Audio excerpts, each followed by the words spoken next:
સમાચાર વડોદરામાં વહીવટી તંત્રની બેદરકારી અમિતનગર પાસે પાણીની લાઈન તૂટતા રસ્તાઓ પર ફરી વળ્યા પાણી વડોદરા મહાનગરપાલિકાની ગંભીર બેદરકારીનું વધુ એક વરવું ઉદાહરણ સામે આવ્યું છે, જેના કારણે શહેરીજનોમાં રોષ ભભૂકી ઉઠ્યો છે।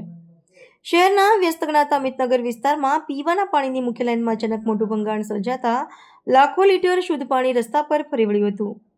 બરુનાળા જેવી સ્થિતિમાં જ્યારે પાણીની કિંમત અમૂલ્ય છે, ત્યારે આ મુખ્ય લાઈન તૂટવાને કારણે આ ચોમાસું બેઠું હોય તેમ રસ્તાઓ જળબંબાકાર થઈ ગયા હતા અને પાણીની નદીઓ વહેતી જોવા મળી હતી। એક તરફ વડોદરાના અનેક વિસ્તારોમાં, ખાસ કરીને વોર્ડ નંબર 14 અને પૂર્વ વિસ્તારમાં નાગરિકો દૂષિત પાણી અથવા પાણીના અપૂરતા ફોર્સની સમસ્યાથી ત્રસ્ત છે અને પીવાના પાણી માટે વલખા મારી રહ્યા છે, ત્યારે બીજી તરફ તંત્રના પાપે લાખો લીટર અમૃત સમાન પાણી ગટરમાં વહી ગયું હતું। આ ઘટના માત્ર પાણીનો બગાડ જ નહીં, પરંતુ કરદાતાઓના પૈસાનો પણ ધુમાડો છે। સ્થાનિકોના આક્ષેપ મુજબ વારંવાર રજૂઆતો કરવા છતાં પાલિકા દ્વારા લાઇનોનું યોગ્ય મેન્ટેનન્સ કે કાયમી સમારકામ કરવામાં આવતું નથી, જેને પરિણામે આવી ઘટનાઓ હવે રોજિંદી બની ગઈ છે। રસ્તા પર પાણી ભરાઈ જવાને કારણે વાહન ચાલકો અને રાહદારીઓને ભારે હાલાકીનો સામનો કરવો પડ્યો હતો। અમિતનગર સર્કલ જેવા ધમધમતા વિસ્તારમાં પાણીના ભરાવાને લઈ ટ્રાફિક જામના દ્રશ્યો સર્જાયા હતા।